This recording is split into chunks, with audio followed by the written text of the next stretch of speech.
And I think a lot of men are escaping the way we supposed to lead with love, with Christ-like love, That's good. gentleness, meekness, right? And so we cannot. And you know what frustrates me? I see so many men in our culture calling women out instead of modeling what they want to see. Facts. Explain, bro. It's like, if you don't model humility, you cannot call a woman out on pride. If you don't model meekness, you can't call her out on a lack of meekness. Right? If you don't model a selflessness, why are you calling women out on being selfish?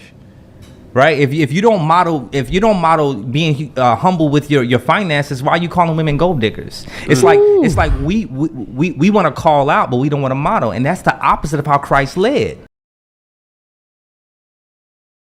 There's a huge attack on men in our culture. It's an attack for us not to accept responsibilities as leaders, not to embrace that role, right? Even when I'll take it back to Genesis as well. Notice how when God created Adam in the garden, right? He created Adam in the garden, and he gave Adam the right to name all of the animals.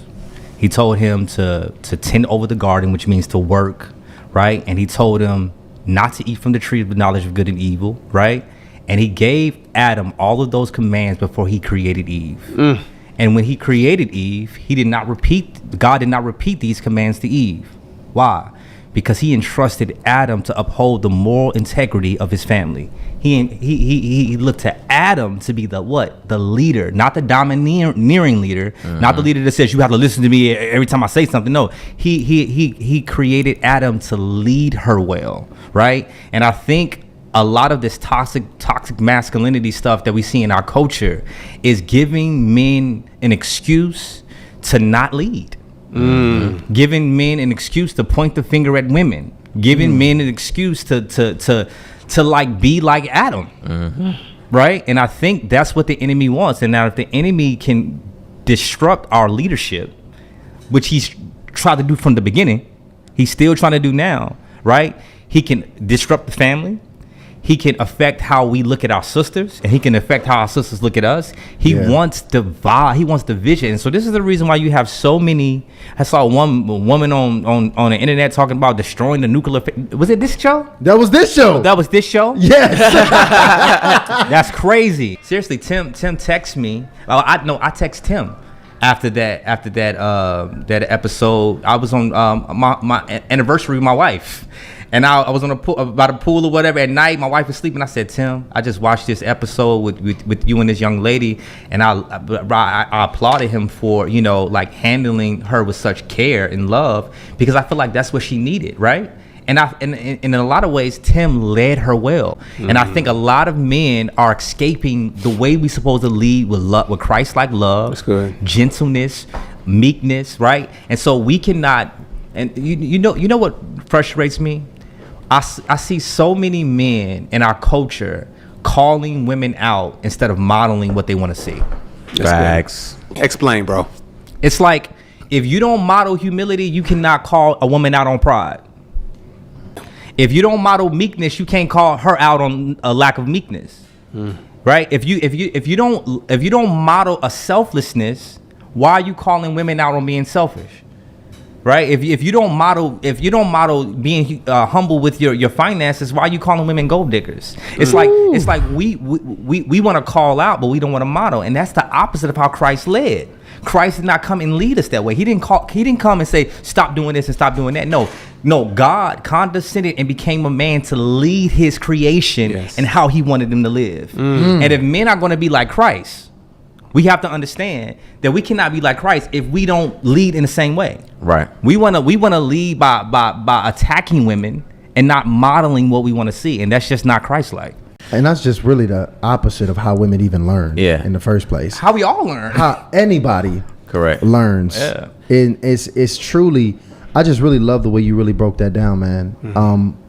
Because it is an attack on our leadership, and us being able to point the finger is the easiest way to measure that we just have an absolute weak culture. That's the easiest way to be a man. is to just point the finger at somebody else and completely relinquish all responsibility. Yeah. Relieve yourself of all accountability from the situation and just say, look, you are the problem. Yeah. Correct. Yeah. And listen, guys, if you watching this, listen, it might hurt. It might be painful. And if so, then you need to go ahead and suck it up because you needed this. We talking to you. Yeah. Because, iron sharpens iron. Yeah. Listen, ain't nothing but chisels and pins out today. Matter of fact, we need to get a chisel. That's what we need to put behind you. Yeah. A chisel, a gold chisel, and a big pin. Yeah, no. Because that's what it's all about. And the thing is, it was something that you mentioned, Ty, which sound guys not understanding, everything that's happening in your life. If you was to sit back and think about what was the inception of it, it all goes back to what's inside you. Yeah. Every single thing, wherever you are currently, circumstances, whoever is in your life, whatever you got going on, the initial where everything started is all within. And I think it's very easy, just like a fan watches LeBron James or Steph Curry, it's very easy to say, hey, you should have been practicing that shot. Hey, you should have took the last shot. Hey, you should have passed that ball. We all have that in us because what it really is saying is that we know we're talking to the person inside us. Yeah. And we're speaking to ourselves. I'll also say what gets frustrating for men, and I'll kind of be an advocate in a little bit, is to say that a lot of women, they don't seem to want to take any accountability. And it seems like when a man wants to take a little bit of accountability, the woman's like, yeah, he needs to take accountability. And it seems like, man, we're wearing all of this weight. We're taking all of this burden. You need to take accountability first before I take accountability. So it's this tug of war that's saying, hey, you do your part, then I'll do my part. And now we're competing. But I think if we can recognize the way that God designed us, God designed women as receptive beings. Yes. Biologically, the egg is a receptive organism that receives the seed. The man gives the seed. Even biologically, anatomically, the man has to give himself to the woman. The woman receives the man inside of her. And women are responsive by nature. It's almost like parents. If we all have black parents that they whoop us with the belt and they'll get mad that we scream and cry. Don't be, shut your mouth. I'm like, it hurts. I'm screaming because you hit me. And so we as men are literally whipping and being mad at the scream. Right. We are men that are causing and being mad at the response or the effect of the cause. If we could take our time to say, hey, this is how we've contributed, and this could potentially be a response. Like, okay, these women are doing this. These women are not moving like this. Like my brother said so eloquently, I love that. She's moving in so much pride. But I'm expecting her to move in all this humility when all I want to do is lead in arrogance. All I'm doing is I want her to be subservient, and I want her to be under my control, and I need her to move like this, and I'm not leading and pouring that in for her to give that back. Miles Monroe says that stuff a lot. Like, man, she gives back or gives you back in multiples what you pour in. And so at the end of the day, men, if we realize the way women are designed by nature over time, if we give them the right things, Right. we pour in the right things, then eventually they begin to give back what we pour But in. see, I think I want to add this in here too, because I think we have a distorted view of what fair is in manhood. Because I don't think, Break that down. because the reality of it is, it's really not fair when it comes to responsibility and accountability. Actually, my mom actually taught me a very important lesson of accountability in manhood that I didn't even know I was learning. Shout out to anybody who was the oldest in their household. You might have learned this lesson Yes, too. that's it. My mom only spoke to the oldest. Wow. She only gave the rules to the oldest. That's a good one. Wow. She'll walk straight up to me and she'll tell me exactly what needs to happen. Make sure nobody don't leave this house. Make sure that person cleans the room. Make sure this happened. Make sure that happened. And make sure this and that happened. My mom comes home. They haven't done what they're supposed to do. I get whooped. And I'm pissed. I thought that was just so unfair. I told him to do it. They didn't want to do this. She did. I told you to make sure that this was supposed to happen.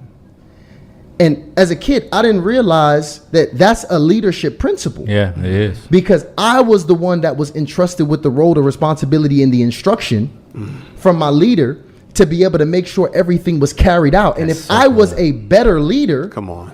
then what would have happened was it would have been order, and everything would have gotten done. But because I was half in leadership, the jobs were not carried through, and I perceived that as it being unfair that I was the only person that received punishment. Yeah, no, and see, that's men, good. men, That's good, bro. we want it to be fair. Yeah. Yeah. We want to be the leaders. We want all the submission. We want all to be entrusted with all of the power that comes and responsibility that comes with a man, but not also the unfair accountability Yeah. that comes with Because the manhood. That was powerful, bro. yes, very powerful. Because what you just said is literally what happened in the garden. Yes, sir. God told Adam to all the instructions. Eve came along and ate from the tree of the knowledge of good and evil. And when God approached him in the garden, who did he walk up to? Adam. He approached Adam and said, what have you done? Yeah. And the first thing he said, the woman you gave me, right? right? There's something wrong with this There's woman. something wrong, but he approached Adam because he gave the command to him. Yeah. Right, and he entrusted him with that leadership. You know what I'm saying? And I think what God wants us to do is to be like Christ. Dang. Right? It tells what husbands. It's not just related to husbands, it's just male leadership. But this is in context of husbands. Husbands, love your wives like Christ loved the church. Christ loved the church before the church loved him back, and the Christ loved the church when the church rejected him, and Christ loved the church when the church doesn't have anything to give. Right? And so literally that is the role of leadership. Come on. Like Jesus came and modeled the perfect leader for us, right? And he died first. And so that's what leadership is. It is dying first. It is dying to your wills. It is dying to your pride. It is dying to your wants in order for somebody else to flourish. Now, what I want to say too, I don't want men to hear me and say, man, you just leaving these women without an excuse. Because I don't think that women should be left without an excuse. I think that a good woman would follow you if she feels loved, supported, nurtured like Christ does us. Now you have difficult women. And I think that comes with the discipleship that you was talking about earlier. I think that we need women in the church, older women in the church, to check a lot of these women, because there are some problematic, toxic women out there. Yes, sir. Right? right. I just don't think it's our role to be calling. I think we just play a different role in women's lives. I think that God created us to model, and I think God created older women to call out and rebuke. And I think that if women don't see that they just like we need, like older men, these women need older women to be like, you tripping. Yeah. That's your husband. Let's discuss this in the comment section below.